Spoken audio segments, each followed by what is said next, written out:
Halo semuanya, sahabat Hiper. Kita jumpa lagi dalam Hiper Talk. Ini edisi yang kedua. Kali ini kita akan membahas sebuah topik yang sudah 7 tahun belakangan ini selalu menjadi polemik, yaitu bicara PPDB zonasi. Sepertinya tahun 2024 ini akan menjadi tahun ke-8 kita akan membahas hal yang sama. Nah, untuk itu kami dari Hiper ingin memberikan sebuah saran, ingin memberikan sebuah solusi, dan nanti solusi ini akan ditanggapi oleh para narasumber yang hadir malam ini. Ada Pak Fatur Rahim. Halo Pak, apa kabar?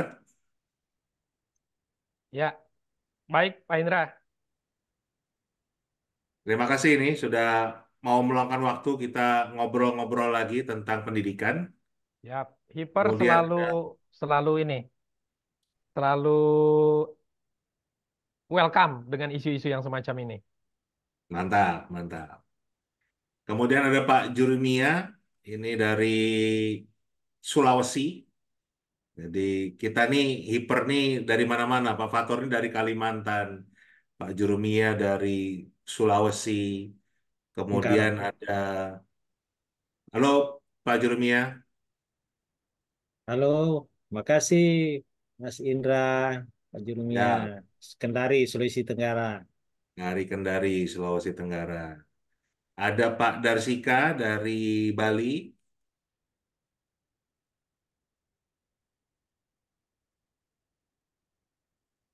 Halo, selamat malam Pak Indra dan teman-teman semua.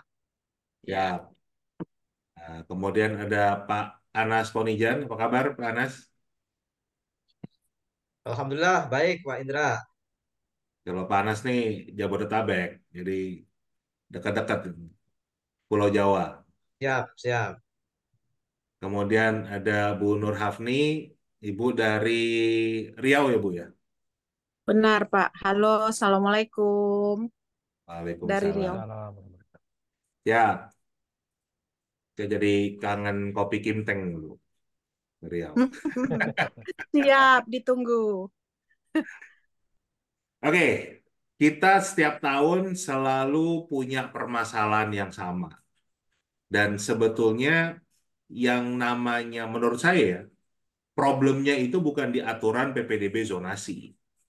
Zonasinya udah benar, karena di mana-mana di seluruh dunia ini ya kita sekolah ngikutin tempat di mana paling dekat kita tinggal. Itu kita bicara pelayanan publik harusnya seperti itu. Ada komunitas manusia, warga negara di sana, pemerintah punya kewajiban memberikan layanan pendidikan. Jadi sebetulnya bicara aturan zonasinya itu benar. Yang nggak benar adalah karena jumlah sekolahnya, jumlah bangkunya tidak sesuai dengan jumlah anak-anak Indonesia, jadi sebetulnya sudah melanggar konstitusi, melanggar hak asasi manusia yang harusnya kalau kita membaca pasal 31 ayat 2 dikatakan bahwa setiap warga negara wajib mendapatkan pendidikan dasar dan pemerintah wajib membiayainya. Jadi harusnya memang tersedia semua. Kalau kita bandingkan negara-negara tetangga kita atau negara lain lah, mau di Singapura, mau di Malaysia, itu kalau orang nyari sekolah ya tinggal datang ke sekolah negeri, pasti diterima. Harus ada tempat, nggak ada diseleksi-seleksi. Nah, itu hanya terjadi di Indonesia karena belum ada komitmen untuk betul-betul membuka akses sebesar-besarnya. Jadi problemnya di sini menurut saya. Nah, apa yang bisa kita sarankan? Satu, pemerintah memang harus fokus untuk membangun sekolah-sekolah baru, bukan di daerah-daerah perkotaan, bukan di daerah yang padat penduduk, karena tentunya akan biayanya mahal sekali, pembebasan tanah, pembebasan lahan, isi sarana prasarana itu akan mahal sekali. Tapi lebih fokuslah ke daerah-daerah yang memang belum ada sekolah. Jadi juga memastikan gurunya ada, sarana prasarananya ada, itu harus disiapkan oleh pemerintah. Fokusnya ke sana. Dan itu kalau sekarang di era Pak Jokowi, itu tugasnya Kementerian PUPR. Punya anggaran sekitar 3 sampai 4 triliun tiap tahun. Tapi kita nggak pernah tahu berapa banyak sekolah yang sudah dibangun oleh Kementerian PUPR. Jangan sampai yang dibangun itu hanya jalan tol saja, ibu kota saja, dan yang tidak berhubungan dengan pendidikan, tapi menggunakan dana pendidikan. Itu yang pertama. Yang kedua adalah sekolah negeri itu harus dipastikan yang namanya mutunya itu sama dan baik. Jadi nggak ada yang namanya sekolah negeri itu kualitasnya antara satu dan yang lain berbeda. Sama lah kayak kantor kelurahan. Kita mau bikin KTP kan nggak nyari kelurahan favorit kan. Tapi di mana tempat kita tinggal ya kita ngurus KTP. Kita mau ke bank BCA, mau di cabang manapun, mutunya layanannya sama. Harusnya sekolah negeri juga demikian. Nah, salah satu caranya supaya juga pelayanannya sama, kita harus ubah sekolah negeri tidak lagi mendapatkan dana bantuan yang sebetulnya dananya juga nggak cukup, karena namanya bantuan ya, bantuan operasional sekolah. Kan bukan biaya operasional sekolah, jadi pemerintah DPR pun tahu kalau sebetulnya nggak cukup, makanya disebut bantuan. Tapi banyak sekolah yang dipaksa hidup dengan bantuan. Itu kan sakitnya kita. Nah, jadi harusnya sekolah negeri itu jadi satker. Jadi kebutuhannya berapapun itu akan disiapkan oleh pemerintah. Nah, di daerah-daerah perkotaan yang sudah terbangun itu sudah banyak sekali sekolah swasta yang dibangun bahkan sebelum Republik ini berdiri. Itu sekarang banyak kosong karena harus bersaing dengan sekolah negeri yang gratis. Tapi tadi kan kita lihat tiap tahun PPDB zonasi itu bikin polemik, orang rebutan untuk masuk sekolah negeri, tapi sekolah swastanya kosong. Kenapa nggak justru malah kita arahkan anak-anak yang nggak dapat sekolah ini sekolahnya di sekolah swasta, tapi jangan suruh bayar. Mereka juga sama kayak sekolah negeri, mutunya sama, ya, layanannya sama, tapi yang membiayainya adalah pemerintah 100% karena itu bagian dari pelaksanaan amanat konstitusi. Nah, baru nanti kalau ada sekolah swasta yang memang tidak mau gabung dengan program ini, misalnya sekolah SPK internasional, sekolah yang memang sudah punya market sendiri, ya itu yang nggak usah dapat bantuan, nggak usah dapat dana bos, nggak usah, biarkan mereka hidup sendiri dan biarkan mereka juga bergerak dengan kurikulum sendiri, nggak usah diatur-atur, nggak usah pemerintah sok seakan-akan menjadikan sekolah swasta ini kayak milik mereka. Bukan. Sekolah swasta itu adalah mitra, bukan bukan suruh tunduk oleh pemerintah. Nah, itu beberapa hal yang diusulkan oleh HIPER. Nah, mungkin kita mulai diskusinya. Silakan, mungkin Pak Fatur dulu memberikan tanggapan, nanti bergerak ke Pak Jurumia, Pak Darsika, Bu Nur Hafni, dan terakhir Pak Anas. Kita singkat-singkat aja ya, 5 menit saja ya. Silakan. Baik, terima kasih Pak Indra. Ini isu PPDB seperti yang sampaikan tadi, isu tahunan yang selalu menjadi masalah 7 tahun terakhir ini terkait dengan zonasi.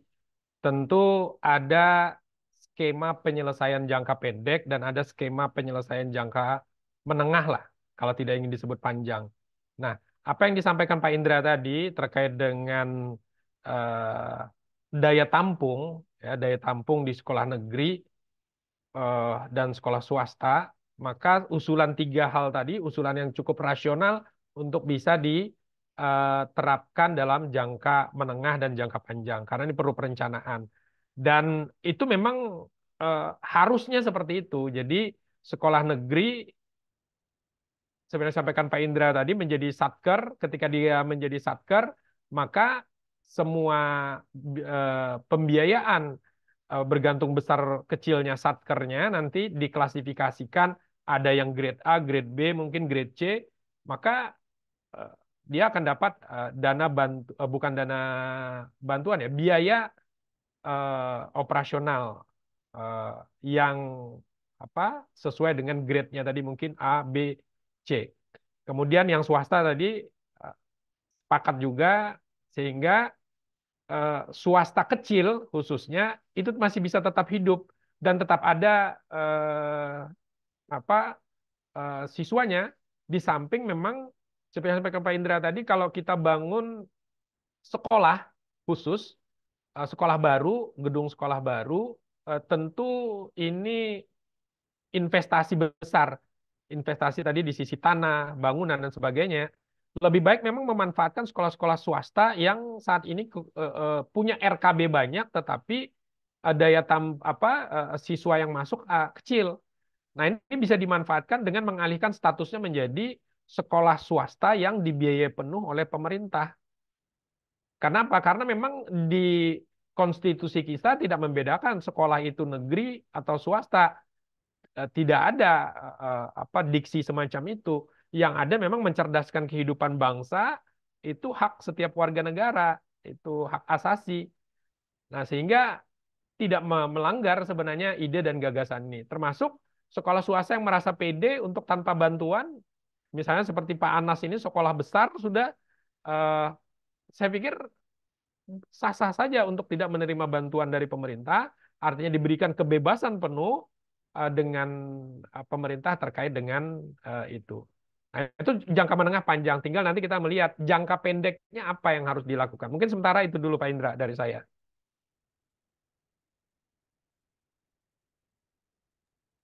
Siap, terima kasih Pak Fatur. Lanjutnya langsung Pak Jurumia, silakan. Baik, terima kasih Mas Indra serta teman-teman sahabat Hiper semua. Jadi saya di SMA Muhammadiyah Kendari, Sulawesi Tenggara. Jadi saya fokus di Kota Kendari saja. Jadi di Kota Kendari itu ada 12 sekolah swasta. Terkait dengan PPDB, jadi setiap tahun itu ketika rapat untuk PPDB di dinas, itu hanya sekolah negeri yang dihitung dalam pembagian zona. Di Kota Kendari itu ada 12 sekolah negeri.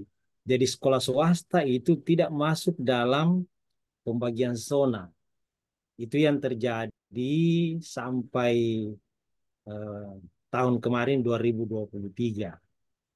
Nah, kemudian yang menjadi keluhan teman-teman sekolah swasta, bahkan hampir setiap tahun, itu sudah ada sekolah swasta yang tutup karena tidak kebagian murid atau siswa.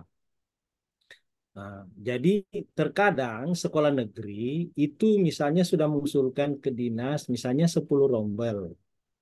Nah, terus itu kan udah terpenuhi semua ketika PPDB. Ternyata belakangan itu menambah lagi, mengajukan lagi ke dinasnya.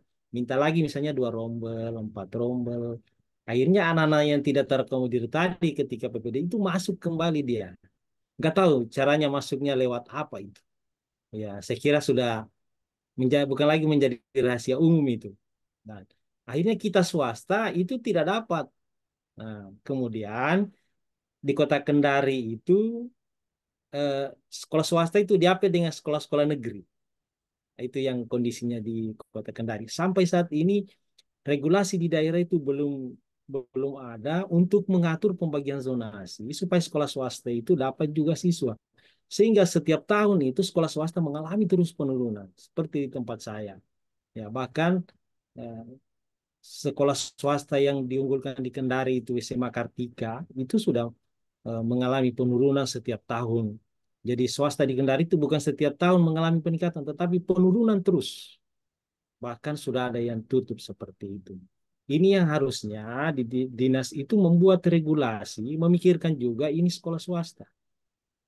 Jadi terkait dengan pembiayaan lagi, kita yang swasta kecil ini itu masih sangat berharap dengan dari dana BOS.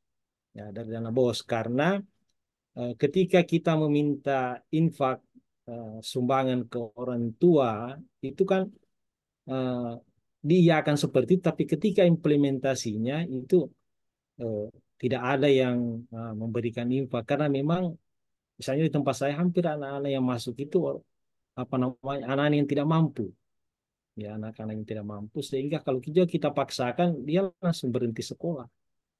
Jadi itu yang terjadi di Kota Kendari. ini mungkin apa namanya Dinas Dikbud yang harus apa namanya membuat regulasi, sekalipun kita sering sering mengajukan, tapi ya sepertinya swasta dilihat apa namanya tidak sepenuhnya dengan apa seperti sekolah negeri begitu. Sama juga dengan pembangunan Sarpras, misalnya mau mengajukan renovasi atau bangunan baru, itu hanya sekolah negeri aja. Swasta itu ya dia di pemahaman mereka kan itu katanya yayasan punya. Ya, yayasan harus bangun atau merehab seperti itu. Jadi itu teman-teman yang terjadi di Kota Kendari. Ya, di kabupaten wah lebih parah lagi. Ya, di Sulawesi Tenggara itu ada 17 kabupaten kota. Nah, itu untuk yang di Kota Kendari aja saya coba menyampaikan seperti itu.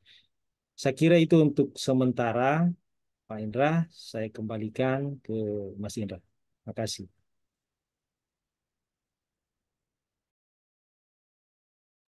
Ya, terima kasih Pak Jurumia atas pemaparannya. Pada dasarnya nyambung dengan yang kita dorong tadi idenya kan. Kenapa sekolah negeri yang sudah jelas kapasitasnya mentok memaksakan diri untuk membuka rombel baru? Itu kan tanda tanya sebetulnya. Mau ditaruh satu, mau ditaruh di mana? Yang kedua buat apa? Tapi kan kita sebetulnya tahu. Ini para kepala sekolah negeri tahu. Makin banyak rombelnya, dana Ya, bosnya makin banyak juga kan. betul. Jadi buat apa? Makanya tadi saya katakan lebih baik jadi satker. Jadi kepala sekolah Hmm, pun nggak ngitung per kepala. Ya udah tahu memang butuhnya setahun misalnya 10 miliar atau 15 miliar atau berapapun, ya diberikannya segitu. Nggak lagi kita kita lompat-lompat dan sekolah swasta tidak lagi menjadi saingan sekolah negeri. Kan itu hmm, juga aneh kalau tadi sekolahnya Pak Jurumia sebagai sekolah swasta malah menampung anak-anak miskin. betul. Kan lucu, karena sekolahnya Pak Jurumia sekolah swasta yang berbayar, sedangkan sekolah negerinya gratis. Kan itu udah Ya, kebalik. Anak miskin suruh sekolahnya berbayar, anak yang kaya sekolahnya gratis di sekolah negeri. Kan ya, udah nggak masuk akal. Harusnya justru malah semuanya diberikan memang gratis. Baru kalau yang orang kaya yang merasa yang gratisnya itu nggak cocok, kurang dianggap kurang lah, baru silakan berbayar ke sekolah yang mahal, sekolah internasional atau apapun lah. Itu harusnya demikian. Oke, terima kasih Pak Jurumia. Saya langsung ke Pak sama-sama. Darsika sekarang. Silakan Pak, pandangannya singkat aja ya, 5 menit saja ya. Silakan. Baik, baik. Terima kasih Pak Indra dan teman-teman semua. Suara saya terdengar jelas? Aman Pak, Ya, aman. oke, siap. Terima kasih. Terkait dengan pandangan PPDB ya, ini memang menjadi polemik benar-benar sekali. Tiap tahun pasti terjadi seperti ini. Saya awali dengan konsep adil tidak harus merata dan merata tidak harus adil. Seperti itu. Kenapa? Karena memang permasalahan yang sudah diungkapkan tadi oleh Pak Jeremia dan Pak Turahim ini juga terjadi di hampir seluruh kota dan juga daerah di Indonesia.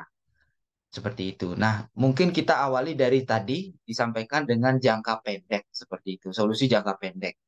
Beberapa hal yang mungkin kita tawarkan adalah terkait dengan zonasi ini, teman-teman semua. Kenapa? Sementara aturan yang masih berlaku kan Permendikbud nomor 1 tahun 2021 kalau nggak salah itu ya. Di mana permasalahannya di sini adalah jalur zonasi paling sedikit. Nah, paling sedikit itu 50%. Jadi kalau misalkan itu bahkan yang untuk afirmasi ya, untuk afirmasi ini paling sedikitnya lebih kecil malah 15%. Ya. Jadi bagaimana kalau misalkan dari seperti itu untuk mengatasi misalkan hal tersebut yang Pak Jurumia ya dan juga sekolah swasta yang memang eh, tidak mendapat murid seperti itu, jadi jalur afirmasinya ini untuk sekolah negeri diperbesar. Kalau memang paling sedikit 15% ditambah lagi misalkan paling sedikit ya walaupun bisa 50% lah itu ya. Sehingga anak-anak dalam tanda kutip yang eh, masih kekurangan biaya dan sebagainya bisa masuk ke sekolah negeri dengan lebih bagus gitu ya. Jadi sehingga anak-anak yang walaupun walaupun dalam tanda kutip dia lebih dekat dengan sekolah, kalau dia faktor ekonominya lebih tinggi, itu bisa masuk ke jalur swasta. Jadi keberpihakan negara itu ada, sehingga permasalahan tadi yang disampaikan oleh Pak Jurumia, anak-anak yang memerlukan itu bisa masuk ke sekolah negeri lebih awal gitu ya, atau lebih priority lah istilahnya, dibandingkan dengan anak-anak yang kategori menengah ke atas seperti itu. Jadi jalur afirmasinya itu diperbanyak jumlah minimalnya, minimal 50% itu misalnya. Jadi anak-anak yang ya istilahnya menengah ke bawah itu lebih dulu diserap oleh sekolah negeri gitu. Sehingga anak-anak yang menengah ke atas bisa di sekolah swasta nantinya, ataupun nanti di sekolah zonasi dengan proporsi seperti itu. Itu. Yang kedua terkait dengan konsep merata seperti itu ya. Untuk jangka menengah, kalau memang ketersediaan sekolah itu sudah bagus, istilahnya sudah banyak, gitu ya. Jadi konsep sepertinya konsep afirmasi dan sebagainya tidak perlu diinginkan lagi. Saya kira contoh untuk bantuan operasional sekolah ini tidak dihitung per kepala lagi. Benar sekali. Saya kira sepakat itu. Jadi harus berdasarkan per sekolah kebutuhannya berapa. Sehingga mindset teman-teman kepala sekolah nanti itu tidak, wah berapa jumlah siswa saya nih, makin banyak nih. Ya, jadi sudah 5 miliar sekian, saya sudah. Sehingga sesuai dengan daya tampung yang ada. Bahkan menurut teman-teman yang ada di sekolah negeri juga, yang memiliki di penambahan itu, ngajarnya itu mereka nggak begitu gini apa nyaman teman-teman guru ya. Jadi ada yang satu kelas itu jumlahnya 40 sampai 45 satu kelas itu, guru-guru sendiri bilang itu nggak nyaman, nggak akan maksimal gitu ya. Itu akibat dari penambahan jumlah rombel itu. Namanya saja jumlah rombel ya, ya kita sudah tahu ya, rahasia umum ya. Tetapi ya rombelnya sama, namun dipadatkan di dalam rombel itu sehingga nambah di kelas itu yang kapasitinya 36 misalkan, menjadi nambah kursi gitu. Padahal di apotek rombel itu ditaruh. Nah, ini udah permainan sudah kita ketahui bersama itu. Nah, jadi itu yang terjadi. Saya kira sepakat yang pertama, jalur afirmasi itu ditambah minimalnya. Yang kedua adalah sekolah tidak ngitung, bosnya itu tidak ngitung per kepala, tetapi per sekolah berapa kebutuhannya. Seperti itu. Itu mungkin solusi jangka pendek dan juga jangka menengahnya, sehingga PPDB ini bisa dalam tanda kutip bisa diperbaiki lagi. Terima kasih. Ya, terima kasih Pak Darsika. Em, Kalau saya sih berharapnya tadi ya, gini loh, konsepnya itu harusnya yang namanya sekolah itu nggak perlu diseleksi. Sekolah layanan pendidikan itu sama kayak jalan raya, bukan jalan tol ya. Jalan raya itu kan nggak pernah kita nyeleksi siapa yang boleh lewat jalan raya. Semua orang boleh menggunakan jalan raya. Sekolah juga harusnya begitu. Kita ini ada kesalahan fatal dengan menyeleksi orang yang boleh sekolah di Indonesia. Zaman saya pakai nilai seleksinya, zaman sekarang pakai jarak seleksinya. Tapi itu sudah kesalahan fatal kalau sekolah aja di Indonesia harus diseleksi. Harusnya terbuka buat semua karena hak asasi manusia ada yang tercantum di konstitusi kita juga begitu. Nah, ini kan yang harus kita artinya gini Pak Darsika, daripada kita muter-muter urusan detail juknisnya PPDB, ya kita harus justru kita harus membuka akses. Ya kan, kita harus punya akses terhadap sekolah, terhadap pendidikan, itu yang kita usulkan, Pak. Gitu. Oke, kita lanjut ke Bu Nur Hafni sekarang. Silakan, Bu. Baik, terima kasih Mas Indra. Eh, Sahabat IPER semua, saya sangat eh, tertarik ya permasalahan kita ini. Memang permasalahan, bukan permasalahan ya, isu yang akan segera muncul itu adalah tentang PPDB yang setiap tahun itu menjadikan sesuatu isu yang sangat sangat seksi gitu. Nah, dalam hal ini saya sangat setuju tadi memang seharusnya pemerintah itu pertama membangun sekolah-sekolah, membangun sekolah baru yang di daerah-daerah yang terjangkau atau masyarakatnya, penduduknya yang lebih padat. Terus yang kedua, pemerintah memang harus menambah RKB. Ini saya contohkan permasalahan karena saya sudah dalam 1 tahun 3 sekolah ya. Permasalahan yang terjadi itu memang di zonasi, ya, termasuk juga afirmasi. Nah, di sini karena kepadatan penduduk di sana sehingga tidak tertampung. Nah, padahal ini maaf teman-teman yang swasta memang sangat sedih juga melihat swasta yang akhirnya makin lama makin redup karena adanya jalur zonasi, kemudian ada pendidikan yang gratis. Nah, sementara swasta mereka kan berbayar ya. Tapi sebenarnya kalau orang tua, masyarakat tahu tentang pendidikan yang bermutu, berkualitas, dia nggak akan pikir-pikir tentang biaya. Tapi ya masyarakat kita masih masyarakat yang masih memikirkan bahwa pendidikan itu nomor satu, tapi biayanya juga diperhatikan gitu. Jadi yang itu saya sangat setuju dan artinya ini isu yang sangat sangat hangat di tiap tahun dan itu juga saya alami dan jujur nih teman-teman swasta saya kami kepala sekolah negeri ini sebenarnya nggak mau juga adanya terjadi. Kita sudah buka rombel nih eh, 3 rombel ya atau 10 rombel.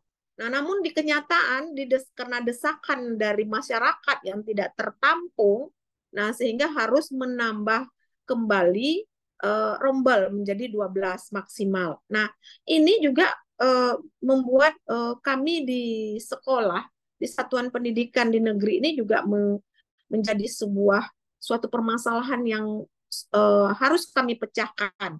Nah, sementara masyarakat mintanya ke sekolah negeri karena pendidikan gratis itu tadi. Nah, tapi untuk di Provinsi Riau, insya Allah ini akan teratasi dengan adanya menggandeng sekolah-sekolah swasta yang mau nanti siswa-siswa yang afirmasi, yang di zonanya afirmasi, yang tidak tertampung, dan itu dibantu melalui dana BOSDA afirmasi namanya. Nah, itu salah satu solusi. Saya rasa itu cukup bagus juga ya solusi yang diadakan oleh pemerintah di Provinsi Riau. Nah, kemudian tentang mutu sekolah. Seharusnya tidak ada lagi sekolah yang favorit. Semua sekolah favorit. Semua sekolah punya keunggulan.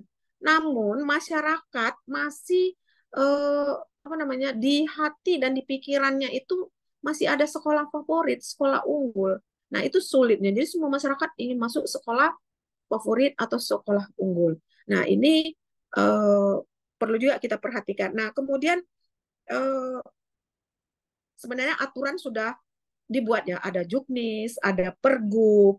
Nah, Juknis dan Pergub ini juga aturannya itu kita buat terbuka dan harus dipahami oleh masyarakat sehingga mendapat dukungan dari masyarakat. Tapi dalam hal ini kadang Juknis dan Pergub itu tidak dipahami oleh masyarakat, oleh khalayak ramai. Nah, justru membuat mereka menjadi gelisah, menjadi resah.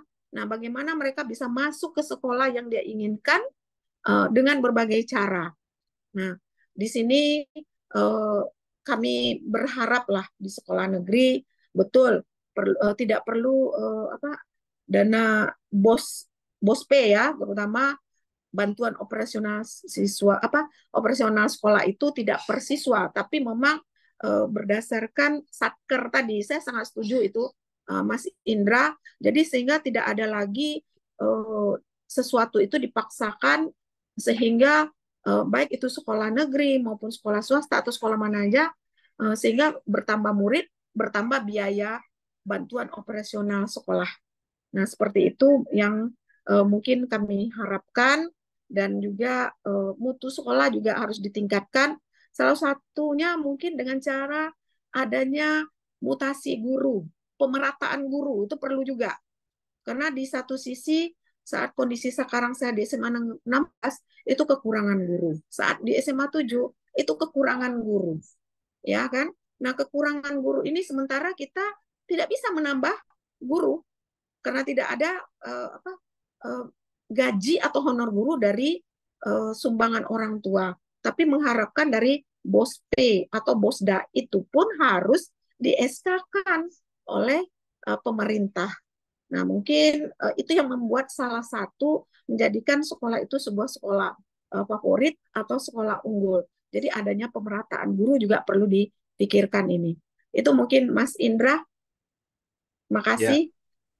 makasih Bu Nurafni. Jadi tadi yang disampaikan kan kelihatan sekali ya kontrasnya. Ibu tadi mengatakan sekolah-sekolah negeri itu tidak cukup menampung banyaknya siswa, tapi sekolah-sekolah swasta malah kosong di Pekanbaru seperti itu. Itu kan harusnya itu di-manage dengan baik.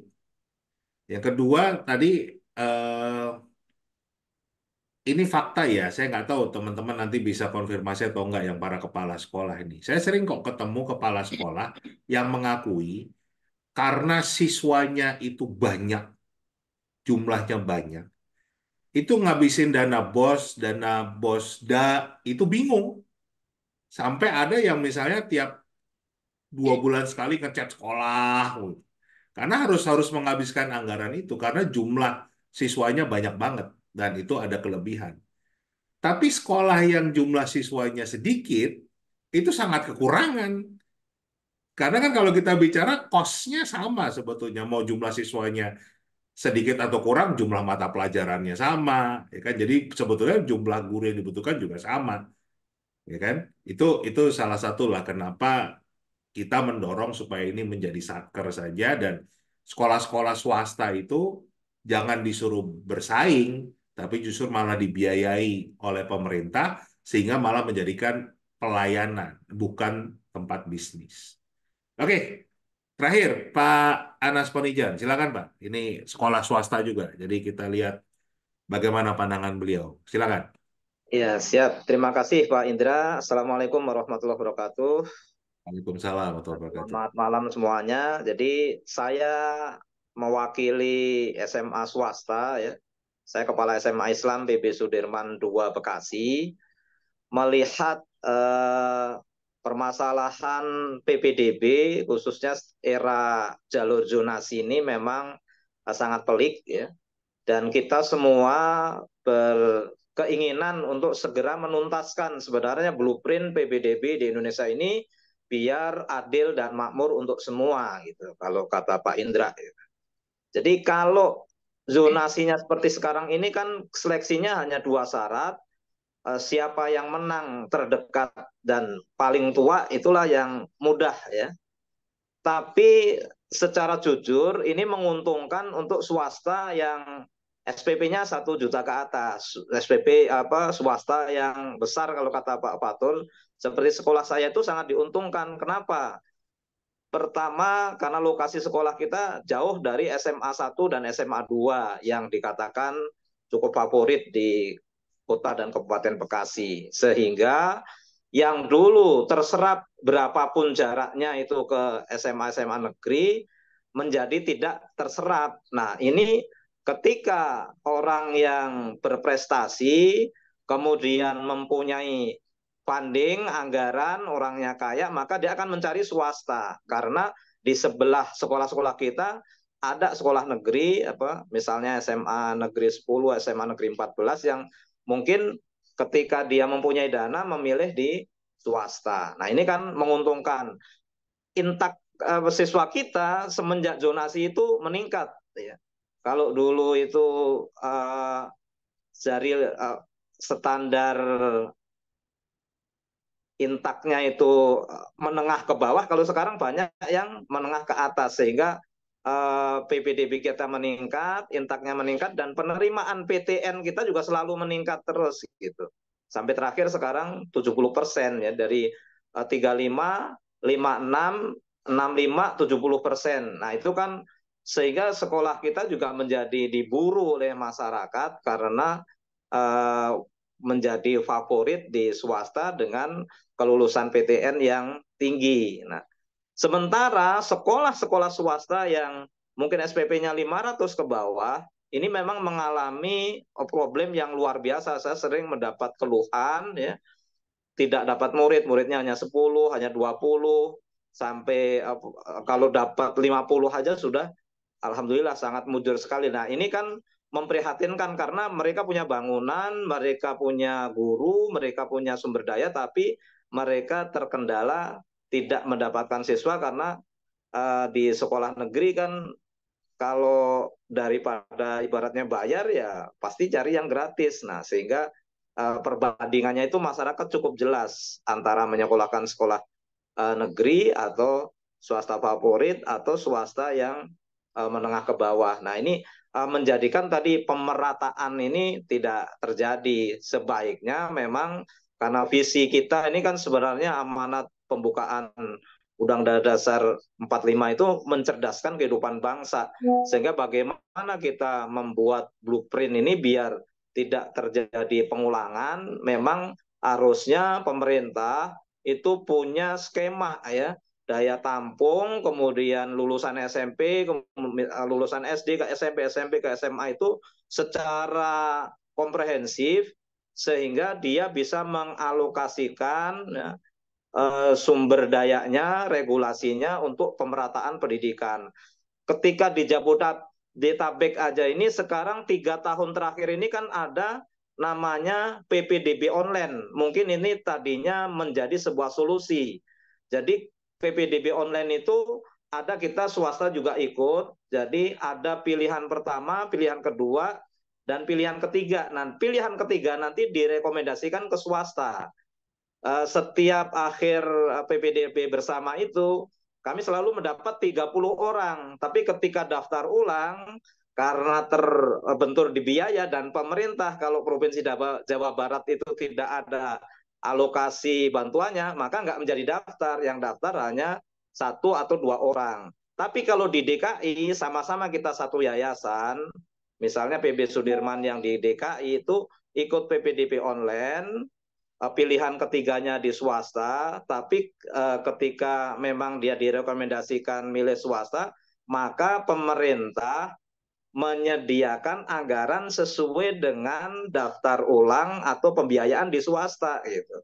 Jadi kalau SPP-nya 700.000 ya dibantu 700.000, uang pangkalnya misal katakanlah 10 juta dibantu 10 juta. Ini menjadi lebih adil tadi. Jadi orang yang katakanlah kategori menengah ke bawah atau miskin itu juga bisa sekolah di tempat sesuai dengan yang diinginkan, baik negeri atau swasta. Tapi karena regulasi dan pemerintah kita di seluruh Indonesia ini kebijakannya di provinsinya berbeda-beda, sehingga harus diseragamkan gitu. Tapi kalau misalnya tidak seragam kan ya tadi ada yang tidak bisa sekolah padahal dia mampu dan ingin untuk sekolah di baik negeri maupun swasta, tapi larinya rata-rata ke negeri karena pendidikan gratis gitu. Nah, sekali lagi kalau bagi swasta PPDB zonasi ini menguntungkan Pak Indra kalau swasta seperti saya gitu, tapi swasta yang di bawah mungkin merugikan karena untuk mendapatkan muridnya kesusahan karena tidak bisa bersaing dengan sekolah negeri yang mungkin gratis gitu. Mungkin itu kalau pendapat dari saya. Nah, sarannya memang harus dikaji ulang, kemudian dibuat regulasi yang komprehensif di mana seluruh anak bangsa ini bisa tertantum baik di negeri maupun di swasta, tidak ada diskriminasi. Kalau swasta kita itu kan sebenarnya sama mencerdaskan kehidupan bangsa, tapi kita bangun sendiri, gaji guru sendiri, tapi semuanya bisa berjalan dengan pembiayaan yang kita sediakan. Tapi kadang kan kita dicurangi, sudah mendidik tapi diambil P3K misalnya. Nah, solusinya kalau swasta seperti itu, alhamdulillah selama 4 tahun ada P3K kita zero P3K dan PNS karena penggajian di kita juga sudah kita standarkan dengan katakanlah ASN sesuai dengan golongannya gitu. Mungkin itu Pak Indra untuk sementara. Sempet aja curcol nih kan gitu, urusan P3K. Oke, semua narasumber sudah memberikan pandangannya. Intinya adalah kita di Hiper ini ingin memberikan masukan, memberikan saran, terutama pada pemerintahan yang akan segera terbentuk, pemerintahan baru, presiden sudah terpilih, ya kan, beliau akan membentuk pemerintahannya.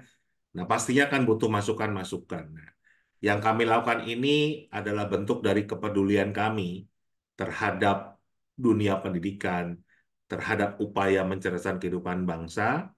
Mudah-mudahan didengar, karena kami tidak ada agenda apa-apa, hanya ingin pendidikan lebih baik. Terima kasih Pak Fatur, terima kasih Pak Jurumia, terima kasih Pak Darsika, Bu Nur Hafni, dan Pak Anas Ponijan.